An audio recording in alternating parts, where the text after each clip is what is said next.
कि expenses ज़्यादा है आपके? Yeah, the expenses are more. There are more EMIs to it. I have taken a marriage loan. I have an electric scooter. It is on half cash, half loan. One more is a personal loan. As I told you, my dad had a medical condition, and I've also bought a home. So I pay EMI for that also. My wife has her own responsibilities, and she has taken a house as well. Your electricity bill is half of what your mother's salary is. And you are saying कि ये कम नहीं हो सकता? आपका total loan amount है 88 lakhs because of your parents' responsibilities. आप लोग पे responsibility बहुत ज़्यादा बढ़ गई है. Yeah. Do you have an emergency fund? Do you have savings? No, we don't have emergency fund for now. Hello and welcome to a new episode of fix your finance. आज मैं हूँ वसई मुंबई में और मेरे साथ है जय अपनी पूरी फैमिली के साथ रहते हैं। I will try to understand his finances and we will try to help him fix his finance. Jay, welcome to the show. How are you? Yeah, I'm good Anshuman. Thank you for having me for the show. जय, घर में कौन कौन है अभी? So I stay with my younger sister, my mom, dad, my wife, and we have a little dog as well. Okay, so and how old are you? I'm 26. Are you working currently? Yes, I'm working. I'm working in an IT MNC. So I am an SAP Consultant. Okay. So I've been working for past 6 years. घर में बाकी लोग क्या क्या करते हैं? So my mom is a teacher by profession. So she works in a school and she takes tuition as well. Okay. And my dad works as an RTO person. He is running his private firm. Okay. And my sister is currently studying. So she is into her bachelor's. And my wife is also working. She is also into IT consultant, same profession. 4 out of 5 members who can work are actually working. Yeah. So you are a 4 income family, Yes, right? correct. Is life comfortable? Pretty much comfortable, I must say. Yeah. But I need a little more comfortableness. Can you help me with your incomes, please? Yeah. So my compensation is 13 lakhs. So it comes around 90k per month after all the taxes. My wife's is around 70k. My mom earns around 30k and my dad has just started with his private firm, so there is no fixed income, but you can say around 15k to start off. I'm guessing your mom's school does not have any benefits or perks. No, nothing as such. What about you and your wife's companies? Do you guys get some perks, some benefits? Yeah, so like as it is an MNC, so we are getting health insurance which is there. I guess it is of 3 lakhs each for both of them. And we individual have hai ki individual okay. We have the option of including the family, but I already have a personal insurance for my mom, dad and my sister, so we haven't taken the add-on and the PF which is there, so that's it. Okay. Mumbai जैसे शहर में 3 लाख रुपए का health insurance बहुत ही कम है, बहुत ही कम है. So what I would suggest is you and your wife firstly getting a collective health insurance plan of around 8 to 10 lakh rupees. Since you guys are very young, आपका 12 से 14 हज़ार रुपए में ये काम हो जाना चाहिए साल का. So collectively a family of 5 is earning 1.9 lakh rupees per month. ठीक है. So let's look at your expenses and assess your current situation. First things first, ये घर. Do you guys own this place? Is it rented? क्या है? No, this one is rented. So I pay a rent of around 14k for this one. Okay. Yeah, and I've also bought a home.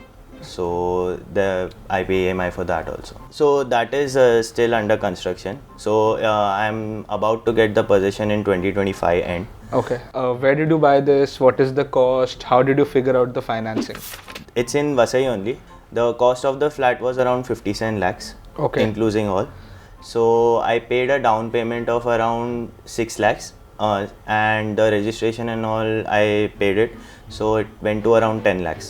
10 lakh रुपए आपने अलग से डाले हैं खुद के सेविंग्स एंड 47 लाख रुपीस का आपने लोन लिया है. Yes.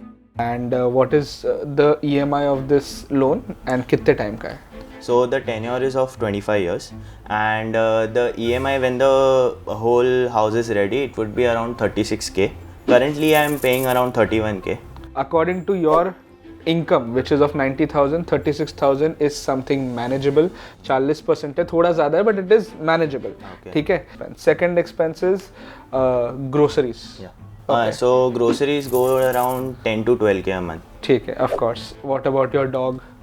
So my dog expenses vary around 3 to 4k, not more than that. आपके केस में एक्सपेंसेस लोन्स बहुत ज़्यादा है, नंबर ऑफ ट्रांजैक्शंस काफ़ी ज़्यादा है, right? So it is very important for you to understand कि कौन से बैंक अकाउंट से एग्जैक्टली कितना जा रहा है, राइट? क्रेड का एक नया फीचर है क्रेड मनी, जिसमें आपको अपने सारे बैंक अकाउंट्स के जितने भी ट्रांजैक्शंस हुए उसकी सारी इन्फॉर्मेशन एक ही जगह पे मिल जाएगी। जैसे मेरा है, ठीक है, इसमें मेरे दोनों अकाउंट्स है, इसमें मेरे सारे ट्रांजैक्शंस लिखे हुए और इसमें क्रेड मनी में मुझे अपना पूरा कैश फ्लो मिल जाएगा। तो जैसे कि आप देख सकते हो पिछले महीने में मेरा इनकमिंग एक्सपेंस से कम था, right?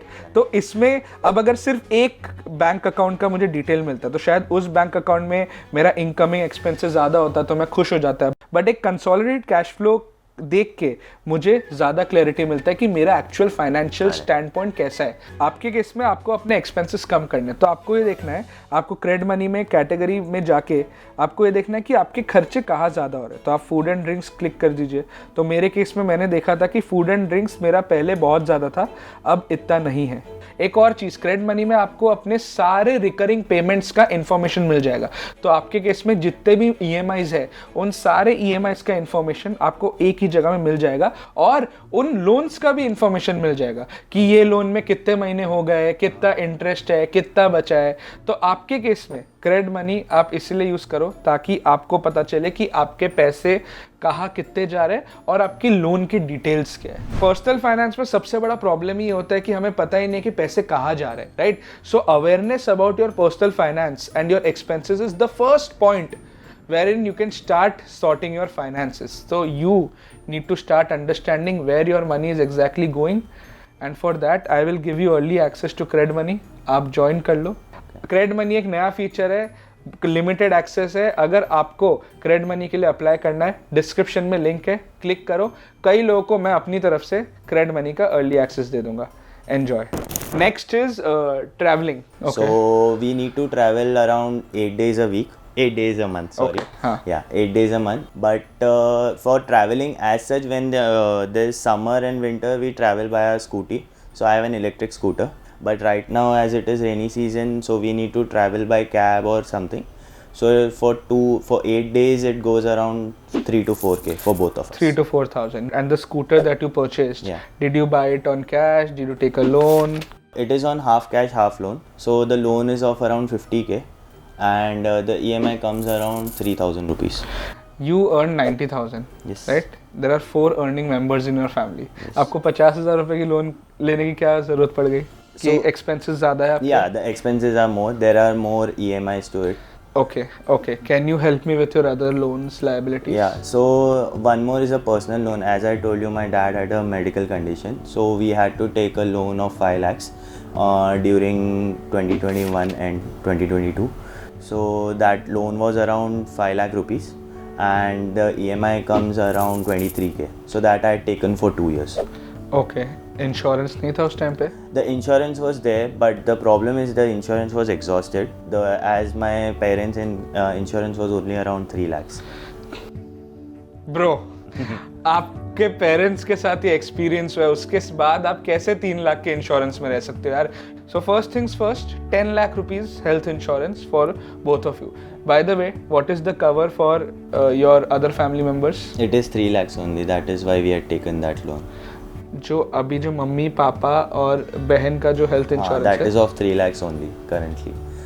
So we are about to take an add-on for that one. I am planning to take it of 7 lakhs, increase it to 7 lakhs. आपका पर्सनल लोन चल रहा है because of that mistake, and you still haven't acted upon it. It's a 30,000 rupees per year का expense यार. Correct. आपके parents 50 के up है, तो आपका 10 लाख रुपए का कवर करीब 50,000 जितना होगा per year. But you have to take it because 3 lakh का कवर नहीं चलने वाला यार. कैसे? And you have already experienced it bro, how can you not take it? और जब भी आप अपने लिए और अपने पेरेंट्स के लिए जो हेल्थ इंश्योरेंस लोगे, पे a little extra for a feature called super top up, जिसमें ऐसा होता है कि अगर आपका कवर खत्म हो जाए for any reason, cover automatically restore हो जाएगा. Okay. तो 10 लाख का कवर लेने के बावजूद आप 20 लाख या 30 लाख का हॉस्पिटल बिल कवर कर सकते हो by taking the super top feature. ठीक है, you have to buy health insurance ASAP. What I would suggest is इस कॉल के बाद ही figure out the funds if you can and buy health insurance. It's extremely risky and I have seen a lot of incidents in the past health insurance नहीं होगा ना, पूरा financial stability और security तुम्हारी खत्म हो जाएगी. Okay, so EMI is for 23,000 for this loan. और क्या लोन है आपके? So I have taken a marriage loan. I got married recently 3 months back. So I have taken a marriage loan. So that loan is of 10 lakh rupees, and the EMI comes around 17k. Was that loan necessary? It was necessary because though it was a small marriage, but due to the traditions and everything, the expenses went up, and it goes around 10 lakh per person per side, I would say. So did you sponsor the entire wedding? No, from my side, yeah, I did. And From your her, parents' yeah, side? yeah, Okay. I only did. Okay. Did your parents buy gold or save up for this wedding? No. Whatever we bought was from this loan part only. Okay. When were you born? 1997. 1997. I was also born in the same time. And guys, if you are planning to have kids, ठीक है, जो parents है, parents को बोलने की जरूरत नहीं, उनने या तो किया है या फिर नहीं किया है. But you guys are married and you guys are going to have kids, ठीक है? You guys need to start buying gold as soon as your kid is born, ठीक है? You are born in 1997, ठीक है? जब हम दोनों 1997 में पैदा हुए थे, तब गोल्ड का 1 तोले का भाव था 4,700 से 5,000 रुपए. आज के दिन it has touched more than 75,000 और करीब आज के दिन करीब 70,000 रुपए में. तो imagine अगर आपके पेरेंट्स या किसी ने तब से थोड़ा थोड़ा करके अगर सेव किया होता तब तो आपको ये लोन नहीं लेना पड़ता.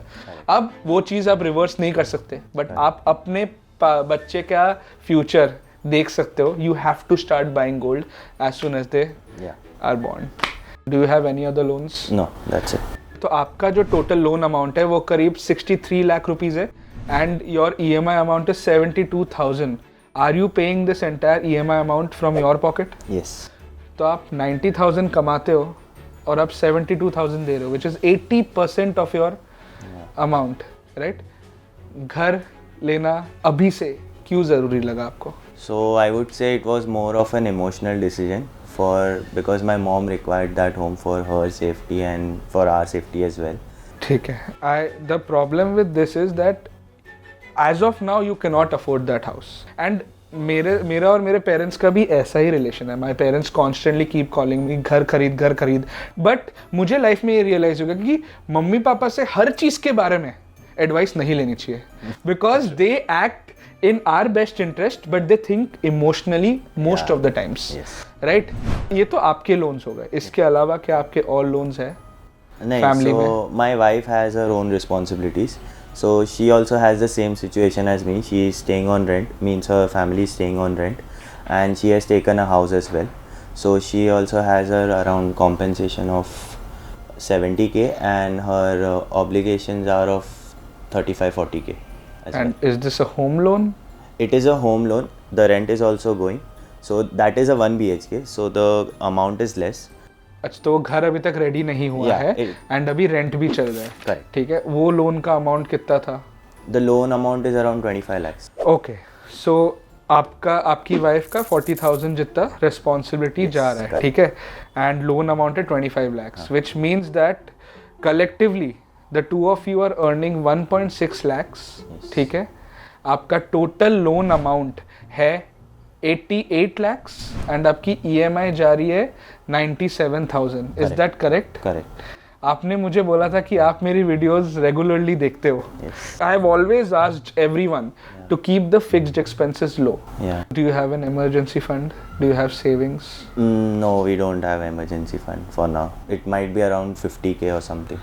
Your emergency fund is 50,000 and your fixed obligations to the bank every month is 97,000. Yeah, correct. आप ये सुन रहे हो? मैंने क्या बोला है अभी आपको? So it's double every month. Every month. And you guys are in the IT field. Even if you are the best in your job, IT में रिस्क तो है, Yes, है ना? और जितना रिस्क है उतना आपको सेफली एक इमरजेंसी फंड बनाना पड़ेगा. आपको 6 महीने का इमरजेंसी फंड बनाने की जरूरत है, आपका 1 महीने का भी नहीं बना हुआ है. What was your and your wife's parents का financial situation? कि आप लोग का चाइल्डहुड वगैरह कैसा था?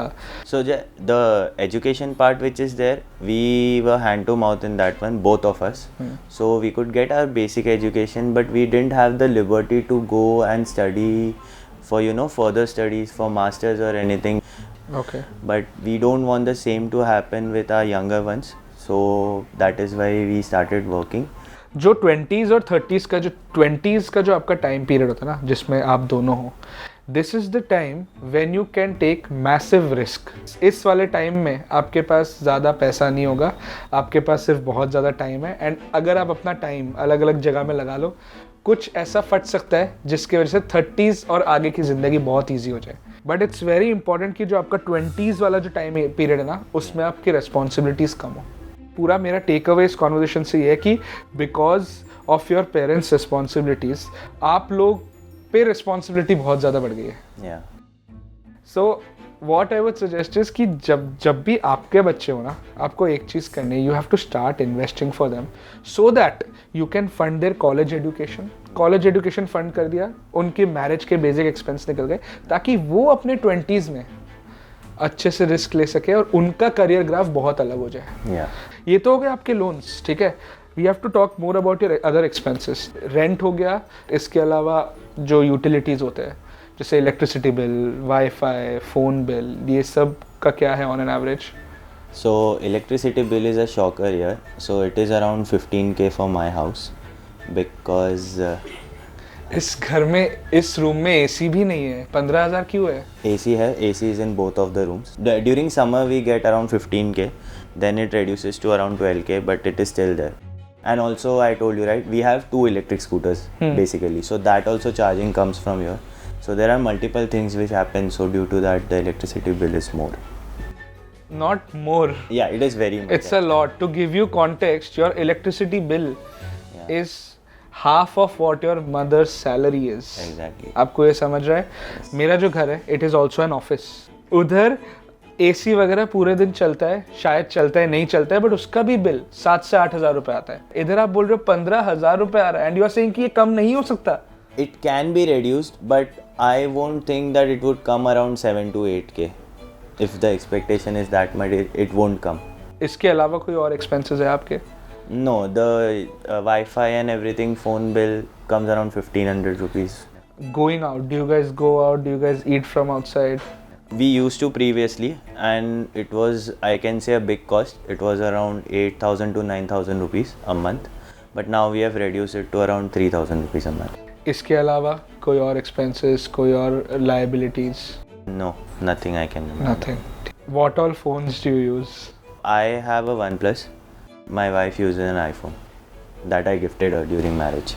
और आप बोल रहे हो कि आप एक्सपेंसेस काट नहीं सकते, इधर ही मुझे 1.5 लाख रुपए दिख गए.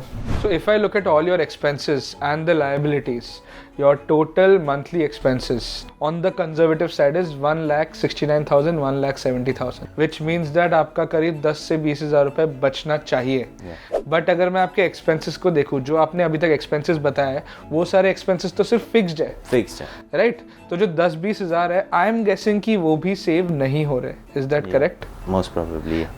So, in spite of 4 people working, you are saying कि आप लोग सेव नहीं कर पा रहे हो कुछ भी. Me and my wife have started a SIP.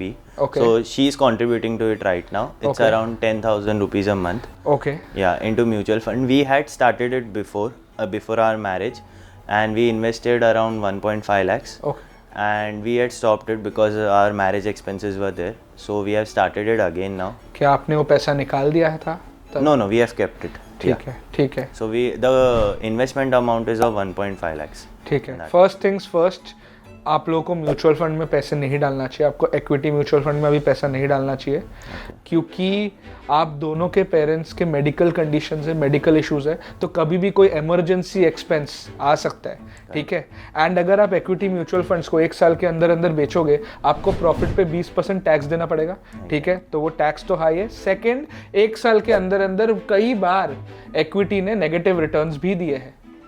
तो इमरजेंसी फंड पहले बनाना जरूरी है, फिर आपको इक्विटी में इन्वेस्ट करने की जरूरत है. Okay. अब बात करते हैं आपकी गोल्स की. अभी क्या है आपका गोल? One major thing I want is to plan for our younger sisters, both of them. So I want to plan for their marriage at least. And how old are they as of now? They are right now 19.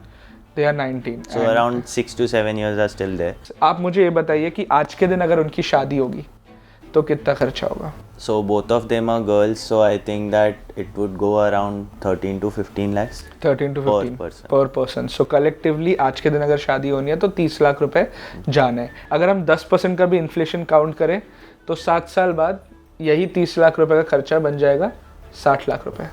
अगर आप आज से plan करते हो तो शायद 7 साल बाद बहुत ज़्यादा आसान हो जाएगा. You can invest in diversified basket of equity mutual funds and every year as your income grows up, you need to increase your investment amount by 10%. Okay. अगर ये करते हो तो जो 60 लाख रुपए का जो गोल है शादी के लिए, उसके लिए आज के दिन से आपको 34,100 रुपीज़ इन्वेस्ट करने की ज़रूरत है. Okay. बट एक चीज़ मैं बोलना चाहूँगा इसमें कि आगे जाके फिर आप बहुत टाइम तक आप लोन नहीं ले सकते हो क्योंकि you have a very big responsibility coming up which is your sisters marriage. और उस गोल के लिए आपको करीब 30,000 रुपए मिनिमम इन्वेस्ट करना पड़ेगा हर महीना. तो आपका जो भी इंक्रीमेंट होगा ना वो उसी गोल की तरफ जाएगा. So for at least the next 7 to 8 years you shouldn't take any other loan. You and your wife both, you can't take loans. Build that foundation. अभी वो बेस ही नहीं बना है. वो बेस बनाने से पहले आपने लोन्स ले लिए और उसकी वजह से कैटास्ट्रफी आ गई. अब आगे जाके आपको लोन्स नहीं लेने, आगे जाके आपको सेविंग्स फर्स्ट मेंटालिटी से चलना है और जनरेशनल लायबिलिटी अपने बच्चे तक आपको नहीं देना है. ठीक है. I wish you all the best. You are doing a lot for your family. Thank you so much for inviting me. I hope आज जो बात हुई है उसको आप बहुत सीरियसली लो. That's all for today's episode guys. अगर वीडियो में कुछ भी अच्छा लगा, hit the like button. If you are new here, please consider subscribing. Your love and support keeps us motivating. Goodbye. See you guys next time. Special thanks to Credit Money for sponsoring this video. More details in the description.